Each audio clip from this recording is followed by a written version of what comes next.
नमस्कार, good news today देख रहे हैं आप। आपके साथ मैं हूं नवजोत रंधावा। 7 बजे 7 सवाल में आपका स्वागत है। हाल के दिनों में दुनिया को डीप फेक के खतरे का उस समय एहसास हुआ जब नामचीन हस्तियों के फर्जी वीडियोस सोशल मीडिया पर ट्रेंड करने लगे। अभी लोग वर्चुअल वर्ल्ड में डीप फेक के खतरों का आकलन कर ही रहे थे कि शातिर अपराधियों ने डीप फेक को ठगी का नया हथियार बना लिया। आज के हमारे सातों सवाल इंटरनेट के माध्यम से फैलाए जा रहे डीप फेक के आतंक से ही जुड़े हुए हैं। हमारा आज का सबसे पहला सवाल है, क्या आम आदमी को कंगाल बनाने का हथियार बन गया है डीप फेक? डीप फेक तकनीक के इस्तेमाल से ठगी बढ़ती जा रही है। गाजियाबाद के एक पुलिस अधिकारी के डीप फेक वीडियो से एक बुजुर्ग को ठगों ने 74,000 का चूना लगाया।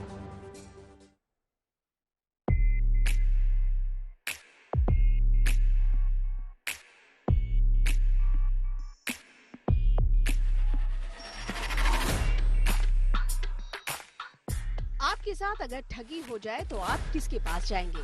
जाहिर है आपका जवाब होगा पुलिस के पास। लेकिन फर्ज कीजिए अगर आपके साथ ठगी करने वाला पुलिस अधिकारी ही हो तो फिर आप क्या करेंगे?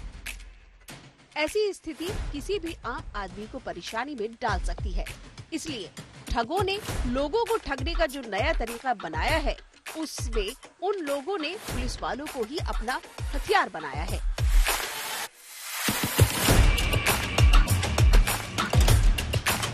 दरअसल इंटरनेट पर आर्टिफिशियल इंटेलिजेंस और डीप फेक के कॉकटेल ने ठगों को एक ऐसा हथियार मुहैया करा दिया है जिसकी जद से आम आदमी का बचना बेहद मुश्किल साबित हो रहा है। ताज़ा मामला है गाजियाबाद का, जहां ठगों ने एक बुजुर्ग को सोशल मीडिया के माध्यम से अपने चंगुल में इस कदर फंसाकर प्रताड़ित किया कि वो आत्महत्या तक करने के बारे में विचार करने लगे। गाजियाबाद के कविनगर इलाके में रहने वाले 76 साल के बुजुर्ग अरविंद शर्मा ने सितंबर महीने में एक स्मार्टफोन खरीदा था। फोन खरीदने के बाद उन्होंने फेसबुक पर अपनी एक प्रोफाइल बनाई। इसके एक महीने बाद उन्होंने एक अनजान व्यक्ति का फ्रेंड रिक्वेस्ट एक्सेप्ट कर लिया। इसके बाद उनको एक नंबर से वीडियो कॉल आई। जब उन्होंने कॉल उठाया तो दूसरी तरफ से एक महिला आपत्तिजनक स्थिति में दिखाई दी। उन्होंने सक पकाकर कॉल डिस्कनेक्ट कर दी, लेकिन तब तक वो ठगों के जाल में फंस चुके थे। फेसबुक के थ्रू उनके पास मैसेज आया रिक्वेस्ट, फ्रेंडशिप रिक्वेस्ट का, तो पापा ने उसे एक्सेप्ट किया। किसी लड़के का था वो रिक्वेस्ट, और जब पापा ने एक्सेप्ट किया तो उसके बाद उनके पास कॉल्स आनी स्टार्ट हो गई। पहले तो नॉर्मल कॉल थी, फिर उसके बाद वीडियो कॉल आई जिसमें लड़की एक म्यूट थी बिल्कुल, और इनसे गलत बातें शुरू कर दी थी। तो पापा चटपटाए और उन्होंने उस फोन को कट कर दिया था। सबसे हैरान करने वाली बात थी ठगी का तरीका, जिसने पुलिस और साइबर एक्सपर्ट सभी को चौंका दिया।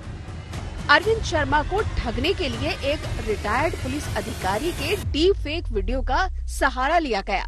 ठगों ने पूर्व आईपीएस अधिकारी के डीप फेक वीडियो से बुजुर्ग को ब्लैकमेल करना शुरू कर दिया और उनसे रुपए वसूलने भी शुरू कर दिए। शाम को उनके पास किसी द्वारका के एसएसपी के नाम से कॉल आता है। वो ये कहते हैं कि अरविंद शर्मा जी, आपके नाम एफआईआर दर्ज हुई है और आपके खिलाफ इस तरीके की कंप्लेंट है कि आपने किसी लड़की को मोलेस्ट किया है, उसके साथ गलत काम किया है, और हमने ये छापेमारी करी है, उनमें से एक लड़की ने सुसाइड कर लिया है।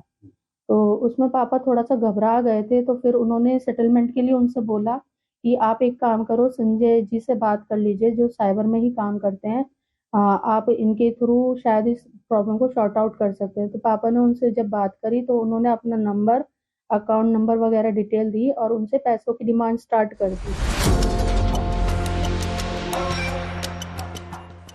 शुरू में तो उन्होंने लोक जाल के भय से ठगों को रुपए देकर मामले को निपटाने की कोशिश की, लेकिन जब ठगों की मांग बढ़ने लगी तो वो डिप्रेशन में पहुंच गए और खुदकुशी करने के बारे में सोचने लगे। लेकिन जब उनकी बेटी को पूरे मामले की जानकारी लगी तो मामले का खुलासा हुआ। अरविंद शर्मा जी से ही बात करना चाहता था, मुझसे बात करने के लिए मना कर रहे थे और बार बार यही कह रहे थे कि हम आपको सारी बातें बता देंगे। तो मैंने उनसे ये कहा, मैं उनकी बेटी बोल रही हूँ, आप अरविंद शर्मा जी को धमका रहे हैं किसी चीज को लेकर, आप मुझे बताइए, मैं सुनूंगी, मैं फ्रेंकली सुनूंगी, बताओ आप मेरे को। तो उन्होंने मुझे बताना मुनासिब नहीं समझा। फिर बोले कि मुझे तो अरविंद शर्मा जी से ही बात करनी है। फिर मैंने अपने टोन में बात करना शुरू किया, फिर उन्होंने सॉरी कहकर फोन कट कर दिया। गाजियाबाद पुलिस ने इस संबंध में मामला दर्ज कर लिया है और मामले की जांच शुरू कर दी है। साइबर सेल भी इस मामले को खंगालने में जुट गया है। वादिया मोनिका शर्मा जी के द्वारा एक सूचना प्राप्त हुई कि उनके पिता के साथ कुछ लोगों के द्वारा वीडियो कॉल करते हुए पुलिस अधिकारी बनकर धमकाया गया तथा उनसे 74,000 रुपयों का हस्तांतरण करा दिया गया। उक्त के संदर्भ में तत्काल ही तहरीर प्राप्त करके सुसंगत धाराओं में अभियोग पंजीकृत किया गया है। घटना के अनावरण हेतु टीम गठित की गई है। इसमें साइबर सेल का भी सहयोग लिया जा रहा है। ठगों का हौसला इतना बुलंद हो चुका है कि आम लोगों को तो छोड़िए, पुलिस अधिकारियों को भी निशाना बनाने में लगे हुए हैं। ठगों ने महाराष्ट्र के चंद्रपुर से एसपी रविंद्र सिंह परदेसी का सोशल मीडिया प्रोफाइल न केवल हैक किया, बल्कि उन्होंने उनकी तस्वीर लगाकर लोगों को फ्रेंड रिक्वेस्ट तक भेजनी शुरू कर दी। जैसे ही रविंद्र को जालसाजों के मंसूबों की भनक लगी, उन्होंने तत्काल लोगों को फर्जी प्रोफाइल से आगाह करना शुरू कर दिया। साइबर क्रिमिनल्स हैं, वो अपने दिमाग का इस्तेमाल करके, टेक्नोलॉजी का इस्तेमाल करके ये एक सही वीडियो को गलत तरीके से प्रस्तुत करके लोगों के बीच में भ्रम पैदा करते हैं। सही इमेज को गलत तरीके से दिखा करके लोगों के बीच में भ्रम पैदा करते हैं। ऑडियोज के साथ छेड़छाड़ करके लोगों के बीच में भ्रम पैदा करते हैं और फाइनेंशियली भी बहुत ज्यादा चोट पहुंचाने हैं। डिजिटल युग में इंटरनेट ने जहां एक तरफ लोगों की मुश्किलें आसान की है, तो वहीं दूसरी तरफ इसने जालसाजों को भी ठगी के नए नए तरीके मुहैया करा दिए हैं। डीपफेक इनका नया हथियार है, जिससे निपटना फिलहाल एक बड़ी चुनौती बना हुआ है। दिल्ली से हिमांशु मिश्रा के साथ Manish Chaurasia, bureau report, good news today. Internet पर नामचीन और लोकप्रिय हस्तियों पर कीचड़ उछालने वाले वीडियोस बड़ी संख्या में मौजूद हैं। लोगों को बरगलाने और गुमराह करने वाले इस तरह के वीडियोस को बनाने में डीप फेक तकनीक का इस्तेमाल बड़े पैमाने पर किया जा रहा है। और खास बात यह है कि इस तरह के कंटेंट का निर्माण महज चंद रुपयों में धड़ल्ले से हो रहा है। और इसी से जुड़ा हुआ है हमारा आज का दूसरा सवाल भी। और हमारा आज का दूसरा सवाल है, डीप फेक के जरिए कैसे चल रहा है बदनाम करने का खेल। तो डीप फेक ठगी करने के साथ साथ बड़ी बड़ी हस्तियों को बदनाम करने का भी माध्यम बन गया है। दूसरे के चेहरे पर सेलिब्रिटीज और प्रसिद्ध लोगों की फोटोज इंपोज करके उनकी छवि के साथ खिलवाड़ किया जा रहा है।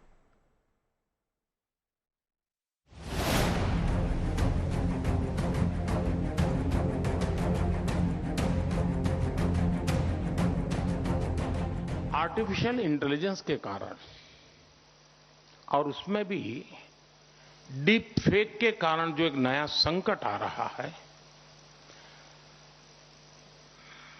भारत का बहुत बड़ा वर्ग ऐसा है कि उसके पास वेरिफिकेशन के लिए या ऑथेंटिफाई करने के लिए कोई उसके पास पैरेलल व्यवस्था नहीं है। डीप फेक भविष्य के लिए कितनी बड़ी चुनौती है, इसे प्रधानमंत्री नरेंद्र मोदी की बातों से समझा जा सकता है।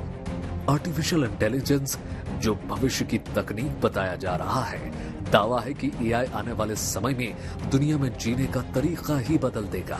लेकिन अगर इस तकनीक का बड़े पैमाने पर दुरुपयोग होने लगे तो ये लोगों के जीवन में तूफान भी ला सकता है।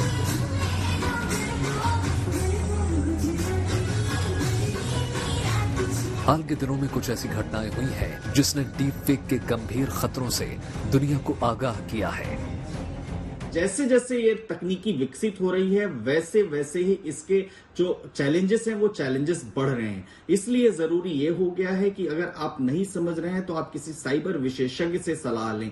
लेकिन किसी भी डीप फेक तकनीकी के अगर आप शिकार हो गए तो आप याद करिए कि अभी हमारे पास कोई ऐसी डाटा सॉवरेनिटी नहीं है। डीप फेक नई तकनीक एआई और पुरानी तकनीक मशीन लर्निंग सॉफ्टवेयर दोनों को मिलाकर बनाया जाता है। डीप फेक के माध्यम से किसी भी प्रकार की इमेज, वीडियो या ऑडियो कंटेंट को बनाया जा सकता है, लेकिन ये कंटेंट फेक होता है जिससे किसी को आसानी से धोखा दिया जा सकता है।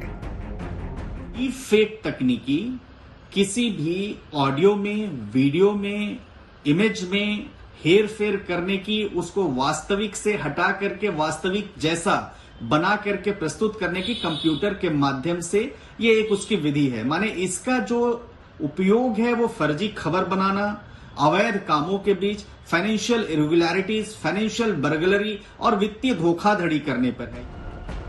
डीपफेक तकनीक का इस्तेमाल कर बनाए गए इमेज या वीडियो का असली नकली को पहचानना बहुत मुश्किल होता है। अभी तक ऐसा कोई सर्टिफाइड टूल नहीं है जो डीपफेक वीडियो की पहचान कर सके। ऐसे में केवल सावधानी ही बचाव है। अभी भारत में कोई ऐसा कॉन्क्रीट डायरेक्ट कानून नहीं है जो डीप फेक टेक्नोलॉजी से शिकार हुए लोगों का, डीप फेक टेक्नोलॉजी जैसे जो उसमें जो ऑफेंस कमिट होते हैं उनके लिए जरूर जो कानून हो जो डायरेक्टली डील करता है। डायरेक्ट अगर कि डीप फेक टेक्नोलॉजी के शिकार हुए व्यक्ति को अगर कानून में मुकदमा दर्ज करें तो इस नाम से अभी कोई ऐसा कानून नहीं है। ठगी के हथियार के रूप में इस्तेमाल किए जा रहे डीपफेक के माध्यम से इंटरनेट पर अश्लील वीडियो भी बनाए जा रहे हैं। इंटरनेट पर डीपफेक का इस्तेमाल करके बनाए गए अश्लील वीडियो क्लिप हर दिन सैकड़ों की संख्या में अपलोड हो रहे हैं। इतना ही नहीं, कई प्लेटफॉर्म तो सिर्फ 40 रुपए में डीपफेक वीडियो तैयार करके दे रहे हैं। अभी अपराधी एआई तकनीक के 1% से भी कम का इस्तेमाल कर पाए हैं, लेकिन आने वाले समय में निश्चित रूप से इसकी संख्या बढ़ेगी और अपराध के और भी नए तरीके देखने को मिल सकते हैं। इसलिए जरूरी हो जाता है कि इनसे निपटने के लिए नए और सख्त साइबर कानून बनाए जाएं। ये जितनी जल्दी बनेंगे उतनी ही कुशलता और तेजी से साइबर क्राइम पर लगाम लगाने में आसानी होगी। Manish Chaurasia, Delhi, good news today. Deepfake के बढ़ते खतरे से सरकार चिंतित है, क्योंकि डीपफेक माध्यम से न केवल फेक न्यूज फैलाया जा सकता है बल्कि देश के खिलाफ दुष्प्रचार करने की भी कोशिश हो सकती है। और इसीलिए सरकार जल्दी ही इस संबंध में नए कानून का ऐलान भी कर सकती है। सरकार की तरफ से हाल ही में टॉप सोशल मीडिया कंपनियों के साथ इस संबंध में एक बैठक भी हो चुकी है। और हमारा आज का तीसरा सवाल भी इसी से जुड़ा हुआ है। हमारा आज का तीसरा सवाल है, डीपफेक के दुरुपयोग को रोकने के लिए सरकार क्या कुछ कर रही है। इसके बारे में ज्यादा जानकारी दे रहे हैं मेरे सहयोगी Manish Chaurasia. Deep fake videos को लेकर सरकार भी चिंता में है। केंद्रीय electronics and information minister Rajeev Chandrasekhar ने सोशल मीडिया की टॉप कंपनीज के साथ बैठक की और बैठक में इस बात को लेकर चर्चा हुई कि आखिर कैसे डीप फेक वीडियोस को रोका जा सकता है या फिर उनको जल्द से जल्द हटाया जा सकता है। कहा यह भी जा रहा है कि सरकार डीप फेक वीडियोस को लेकर जल्द ही सख्त कानून भी ला सकती है।